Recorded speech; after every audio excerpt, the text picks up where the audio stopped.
राधे राधे जी। नवरात्रि के 5वें दिन की आप सबको बहुत सारी शुभकामनाएं। भक्तों, हमेशा की तरह जय माता दी लिखकर अवश्य कमेंट करें और यह वीडियो पसंद आने पर लाइक करना ना भूलें। यदि आपने अभी तक हमारे चैनल को सब्सक्राइब नहीं किया है तो यही अवसर है, अभी सब्सक्राइब कर दें। नवरात्रों के 5वें दिन माँ दुर्गा के स्कंद माता रूप की पूजा उपासना करने का विधान है। जय मां स्कंद माता की। सिंहासन गता नित्यम पद्माश्रित करत्वया शुभदास्तु सदा देवी स्कंद माता यशस्विनी। शैलपुत्री ब्रह्मचारिणी चंद्रघंटा तथा कूष्मांडा। नवरात्रि का 5वां दिन मां स्कंद माता की उपासना का दिन होता है। माता के इस रूप में सांसारिक स्वभाव दर्शाता है। भगवान स्कंद की माता होने के कारण माँ दुर्गा जी के इस स्वरूप को स्कंद माता के नाम से जाना जाता है। माता के विग्रह में भगवान स्कंद जी बाल रूप में इनकी गोद में बैठे होते हैं। ये कमल पर विराजमान रहती हैं, इसी कारण इन्हें पद्मासना देवी भी कहा जाता है। इस देवी की 4 भुजाएं हैं। ये दाएं तरफ की ऊपर वाली भुजा से स्कंद कुमार को गोद में पकड़े हुई है। नीचे वाली भुजा में कमल का पुष्प है, बाएं तरफ ऊपर वाली भुजा में वरद मुद्रा में है और नीचे वाली भुजा में कमल पुष्प है। इनका वर्ण एकदम शुभ्र है। सिंह इनका वाहन है। मां स्कंद माता अपने भक्तों की रक्षा ठीक वैसे ही करती है जैसे एक माँ अपने बच्चों की। मां स्कंद माता की कथा इस प्रकार है। भगवान शिव जी का विवाह देवी सती से हुआ था। जब देवी सती ने अपने पिता दक्ष द्वारा आयोजित महायज्ञ में स्वयं को सती कर दिया था तो भगवान शिव जी बिल्कुल टूट गए थे। उन्होंने सभी सांसारिक मामलों को छोड़ने का फैसला किया और फिर तुरंत ही गंभीर तपस्या में लग गए।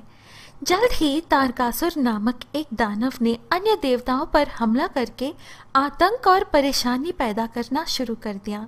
साथ ही तारकासुर को ब्रह्मदेव का यह वरदान प्राप्त था कि केवल भगवान शिव जी या उनके संतान ही उसे मार सकते हैं, क्योंकि तारकासुर को तो यह भ्रम था कि भगवान शिव जी तो अब गंभीर तपस्या में लीन है और वे फिर कभी भी नहीं विवाह करेंगे, तो फिर बच्चा कैसे उत्पन्न होगा। इस प्रकार ना भगवान शिव ना उनके संतान ही उसे मार पाएंगे और वह अमर हो जाएगा। अमरत्व का वरदान किसी को भी प्राप्त नहीं होता, इसलिए उसने ब्रह्मदेव जी से ऐसा वरदान मांगा था। अब यह बड़ी चिंता का कारण था क्योंकि कोई भी देवता उसे पराजित करने में सक्षम नहीं थे। अतः अन्य सभी देवताओं के अनुरोध पर ऋषि नारद जी मां शैलपुत्री जी से मिले। उन्होंने देवी सती के रूप में अपने पिछले जन्म के बारे में सब कुछ बताया और उन्हें अपने वर्तमान जन्म के उद्देश्य के बारे में भी बताया। ऋषि नारद जी ने समझाया कि उनका भगवान शिव जी के साथ एक संतान होगी जो बाद में राक्षस तारकासुर को हराने के लिए जाएगा। हालांकि भगवान शिव जी को प्रसन्न करने के लिए और उन्हें यह एहसास कराने के लिए कि वे देवी सती के अवतार हैं, मां शैलपुत्री जी को अत्यधिक ध्यान और तपस्या करनी पड़ेगी। फिर मां ब्रह्मचारिणी के रूप में कड़ी तपस्या कर भगवान शिव जी को प्रसन्न करती हैं और उनके विवाह में वे चंद्रघंटा माता के रूप में आती हैं। भगवान शिव जी के साथ विवाह के बाद उन्हें यह एहसास होता है कि वे ही जगत माता आदि शक्ति हैं और वे कूष्मांडा माता का रूप धारण करती हैं। जब भगवान शिव जी की ऊर्जा माँ पार्वती जी के साथ संयुक्त हो गई तो एक उग्र बीज उत्पन्न हुआ। फिर भगवान शिव जी इस बीज को देवराज इंद्र को सौंपकर कह देते हैं कि यही उनकी और समस्त देवताओं की रक्षा करेगा। वह उग्र बीज इतना गर्म था कि देवराज इंद्र उसे पकड़ने के लिए भी असमर्थ थे, तो स्वयं अग्नि देवता उस बीज को ले जाते हैं। हालांकि यह ज्वलंत बीज इतना गर्म था कि अग्निदेव भी इसे ले जाने में असमर्थ थे।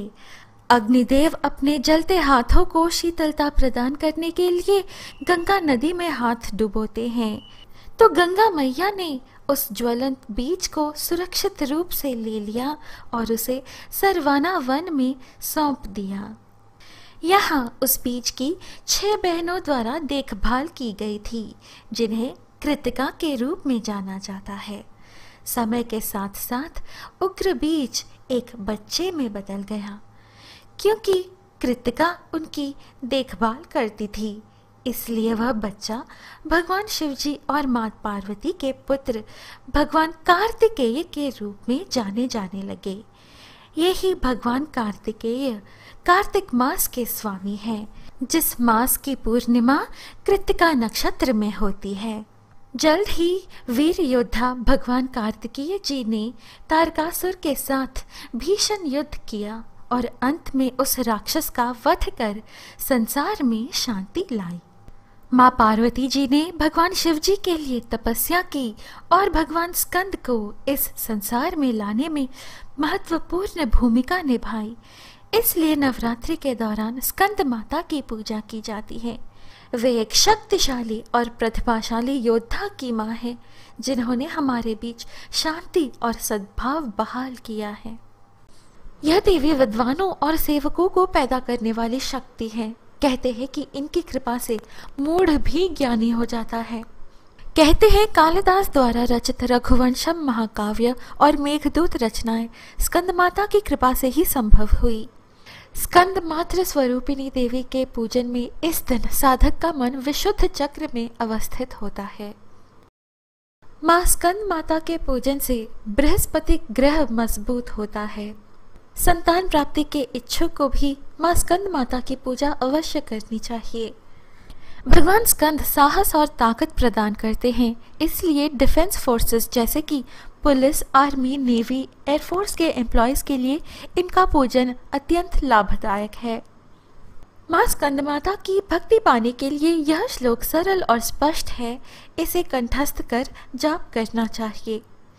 या देवी सर्वभूतेषु माँ स्कंद माता रूपेण संस्थिता, नमस्तस्यै नमस्तस्यै नमस्तस्यै नमो नमः।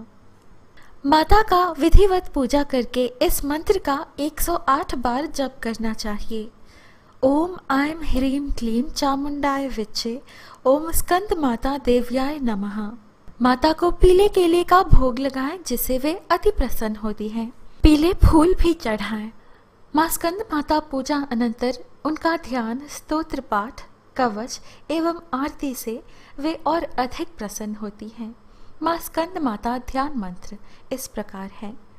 वंदे वांछित कामार्थे चंद्रार्थकृत शेखराम, सिंहरूढ़ा चतुर्भुजा स्कंद माता यशस्विनीम, धवल वर्णा विशुद्ध चक्र स्थितौ पंचम दुर्गा त्रिनेत्रम, अभय पद्म युग्म कराम दक्षिण उरुपुत्र धराम भजेम, पटांबर परिधानां मृदुहास्या नानालंकार भूषितां, मंजीरहार केयुर किंकिनी रत्न कुंडल धारिणीं, प्रफुल्ल वंदना पल्लवान धरा कांत कपोल पीन पयोधरां, कमनीया लावण्या चारु त्रिवली नितंबनीं।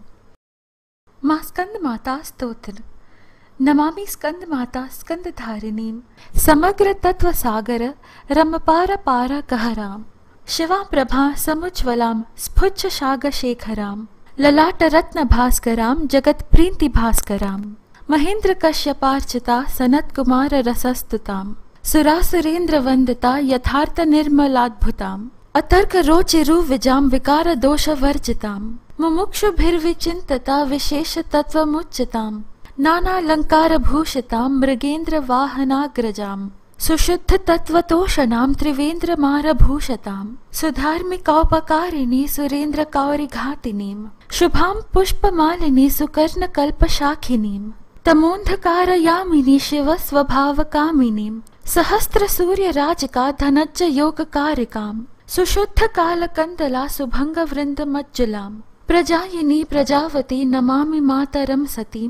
स्वकर्मकारिणी गति हरिप्रया च पार्वतीं, अनंत शक्ति कांतिदां यशो अर्थ भुक्ति मुक्तिदां, पुनः पुनर्जगद्वितां नमाम्यहं सुरार्चितां, जयेश्वरी त्रिलोचने प्रसीद देवी पाहि माम्। माँ स्कंद माता का अति सुंदर स्तोत्र सुनने के बाद सुने उनका कवच। ऐं बीजालिंका देवी पदयुग्म धरा परा, हृदयं पातु सा देवी कार्तिकेययुता। श्री ह्रीं हूं देवी पर्वस्या पातु सर्वदा। सर्वांग में सदा पातु स्कंदमाता पुत्रप्रदा। वाणं वपनं मृते हुं फट् बीज समन्विता। उत्तरस्या तथा ग्रेव वारुणे नैतृते अवतु। इन्द्राणां भैरवी चैव सितांगी च संहारिणी। सर्वदा पातु मां देवी चान्यान्यासु हितिक्षुवै। अब वीडियो के अंतिम भाग में सुनते हैं मां स्कंद माता की आरती। जय तेरी हो स्कंद माता, पांचवा नाम तुम्हारा आता, सबके मन की जाननहारी, जगजननी सबकी महतारी। तेरी जोत जलाता रहूं मैं, हरदम तुझे ध्याता रहूं मैं।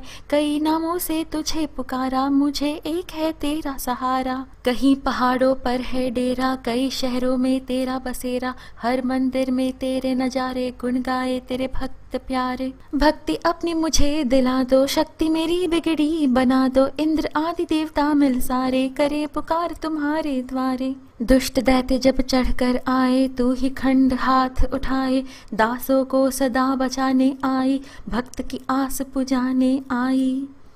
भक्तों, यह थी आज की प्रस्तुति। आशा है आपको अच्छी लगी। नवदुर्गा की अन्य कथाएं, दुर्गा सप्तशती के अध्याय और आध्यात्मिक वीडियोस पाने के लिए कृपया हमारे YouTube चैनल पवित्र वचन को सब्सक्राइब कर हमसे बने रहिएगा। अब मुझे अनुमति दीजिए, फिर मिलेंगे अगली वीडियो में। जय माता दी।